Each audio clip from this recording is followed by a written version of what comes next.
ucapkan selamat malam kepada narasumber kita selaku Kepala Dinas Penanaman Modal 1 Pintu Kabupaten Bogor, yaitu Bapak Haji Dace Supriyadi, SH, MSI, dan selamat malam juga kepada teman-teman sekalian. Izin memperkenalkan diri, nama saya Zahra Tunisa, bertugas sebagai moderator yang akan memandu diskusi kita pada malam hari ini. Selanjutnya saya akan memperkenalkan teman-teman anggota kelompok saya, ada Denali Atar, kemudian ada Aulia Afriani, kemudian ada Windy Endah, kemudian ada Widya Zalfa, lalu ada Latifah Nurul, dan yang terakhir ada Bagas Satria. Adapun topik diskusi kita malam ini mengenai produktivitas kerja dan pelayanan publik.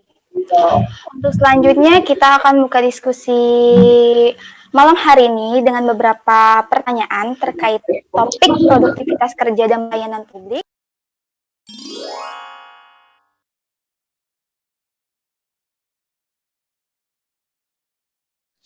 Kesehatan mental.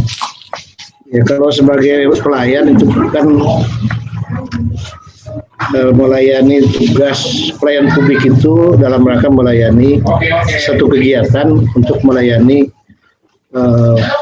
para pemohon atau terutama masyarakat yang membutuhkan pelayanan. Dari sisi pelayanan inilah memang seorang yang bertugas untuk melayani kepentingan masyarakat itu harus sehat fisik, mental, termasuk moral ya, karena disitulah terkadang dari sisi komunikasi seorang pelayan harus memberikan penjelasan tentang dari mulai tupoksinya, kemudian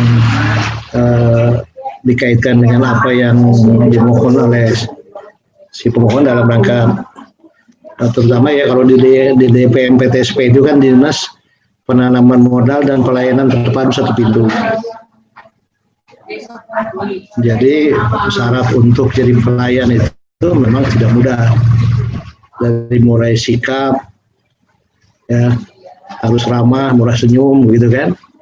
Kalau sekarang melayani masyarakat kemudian mukanya cemberut, itu udah nggak benar itu. Ya, apalagi sikapnya nggak bagus gitu. Nah ini, dari sisi kesehatan ya betul memang. Orang sehat apalagi lagi melayani batuk-batuk musim corona begini bahaya juga kan. Gitu. Jadi dari sisi kesehatan fisik sangat-sangat harus fit. Kemudian mental karena memang suka dukanya di pelayanan itu kan kadang ada orang marah-marah ketika misalnya yang mereka mohon itu kok belum selesai, padahal belum tentu kita yang melayani yang salah atau dinas yang salah dari urusan pelayanan mereka, tapi karena mereka itu kadang-kadang melihatnya di SOP, standar operasional prosedur itu, karena sekarang pelayanan sistem online, jadi kalau misalnya ngurus izin IMB misalnya di SOP-nya 2 minggu, kemudian mereka kan cukup tidak harus ke kantor, tapi kok nggak selesai gitu. Mereka monitor perjalanan izin itu. Nah, dengan nggak selesai ini sesuai dengan SOP, mereka datang ke kantor, kadang-kadang marah-marah begitu ya. Nah, itu kalau kitanya sebagai pelayan nggak sehat, ya, mentalnya, fisiknya nggak sehat juga, itu malah bukan menjadi pelayan yang baik, malah ujung-ujungnya timbul masalah begitu. Jadi besar sekali pengaruhnya itu.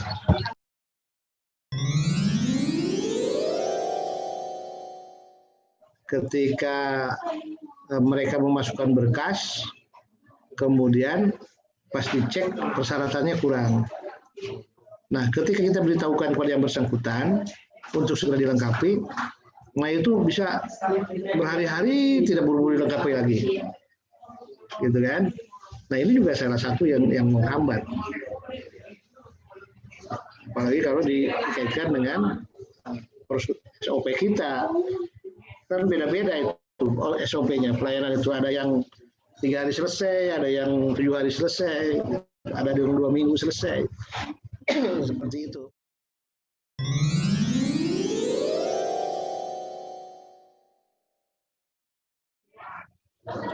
Ya, berkaitan dengan tekanan-tekanan itu ya selalu ada. Ya. Terkadang tidak hanya di dinas kita, dinas lain juga banyak tekanan itu. Nah, jadi memang salah satu yang harus kita lakukan, kita harus betul-betul memberikan penjelasan. Salah satu contoh yang tadi saya jelaskan, ini persyaratan IMB itu ini. Nah ini ada yang kurang ini, gitu. Tapi kadang-kadang itu yang tadi, pokoknya gimana caranya harus bisa, gitu. Itu banyak yang gitu. Setiap saya nggak bisa ngejawab, lari sampai ke kepala dinas. Ya kalau kurang-kurang bisa kita memberikan penjelasan, mereka membuat mereka bumerang. Gitu. Tapi kita coba untuk secara persuasif. Kalau yang seperti itu, saya suruh datang ke ruangan.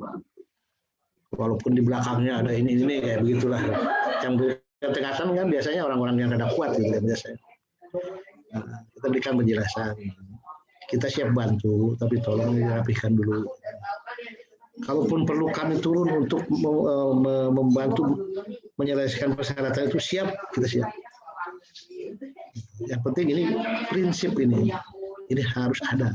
Dan kalau tidak ada, kami yang kena jadi masalah, kami yang jadi melanggar. Nah dengan persuasif itu, bila kita berikan penjelasan yang baik,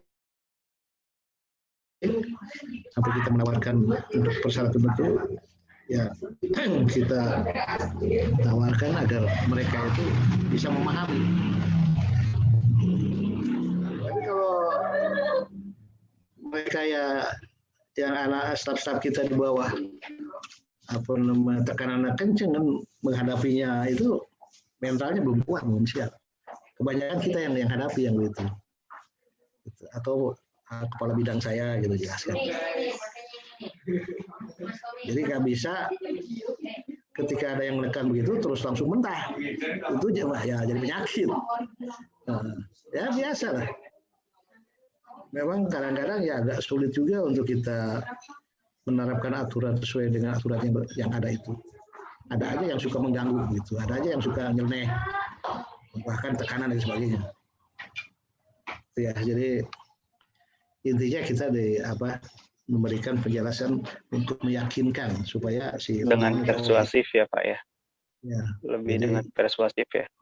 Persuasif. Nggak bisa kita walaupun mentah begitu, tapi diajak diskusi dulu lah. Sehingga ketika mereka, kalaupun siapapun di belakang mereka atau siapapun mereka, oh iya, saya paham, oh iya saya sadar menyadari udah ya, oke gitu. Itu yang harus dilakukan. Kalau dilawan kenceng, wah warisan nih, ujung-ujungnya malah panas. Mereka cari masalah kita.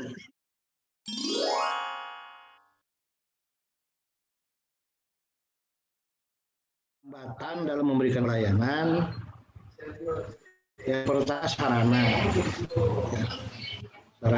Kalau di dalam pelayanan kita kan sudah banyak online sekarang. Nanti sarana kita itu komputer, laptop. Nah itu kalau ya di kita sementara ini memang macam komputer itu yang agak sudah lama belum diperbarui. Sehingga ketika ada gerakan pelayanan cepat itu kadang-kadang lemot, ya, lemot gitu kadang-kadang. Sehingga agak menghambat proses dari sisi pendaftaran saya kadang-kadang itu agak hambatan. Jadi sarana itu sangat penting. Yang kedua SDM, sumber daya manusia yang ditugaskan untuk memberikan pelayanan itu harus betul-betul profesional. Kalau yang asal-asalan bahaya. Gitu. Jadi harus profesional. Makanya tadi itu kalaupun ada yang mau ditugaskan itu dulu diberikan dulu pembinaan pelatihan dulu bagaimana cara menghadapi ini segala macam solusinya apa. Jadi tidak asal-asalan karena itu benteng pertahanan di depan untuk memberikan pelayanan. Sarana, kemudian SDM, ketiganya aturan. Jadi terkadang apa yang kita layani itu ada yang sudah ada di aturannya, ada yang belum diatur. Gitu. Ini kan kalau kita kan bicara pelayanan pakai dasar hukum, aturan. Kalau aturannya belum ada kita bingung. Memberikan keputusan sendiri, kebijakan sendiri, kita nggak bisa. Makanya ini kita hadapi ada beberapa hal itu. Jadi kalau aturan yang belum ada, memang kita tidak bisa memproses dulu, kita lapor dulu ke bupati supaya aturan yang belum diatur dari aturan undang-undang dari atas, apakah dari peraturan presiden, undang-undang peraturan presiden, masuk peraturan menteri bawah daerah provinsi atau kabupaten. Itu diantaranya yang menghambat. Baik, terima kasih Bapak atas tanggapannya. Baik teman-teman, rangkaian acara diskusi kita telah selesai. Saya akan membacakan beberapa poin simpulan dari diskusi kita. Poin pertama itu kesehatan fisik maupun mental sangat penting terhadap para pelaksana pelayanan publik karena berkaitan dengan interaksi kepada masyarakat. Poin selanjutnya, menciptakan suasana lingkungan kantor yang nyaman itu perlu agar dapat mewujudkan pelayanan yang baik. Poin selanjutnya, adanya pelatihan dan melakukan evaluasi itu merupakan bentuk upaya dalam meningkatkan produktivitas kerja. Selanjutnya, poin terakhir, ada hambatan yang sering tadi itu seperti pemohon tidak melengkapi persyaratan, ya Pak ya. Terus pemohon juga suka menekan para pelaksana. Ya, itu adalah beberapa simpulan. Oke, saya sebagai moderator mengucapkan terima kasih banyak kepada Bapak narasumber, Bapak Dace.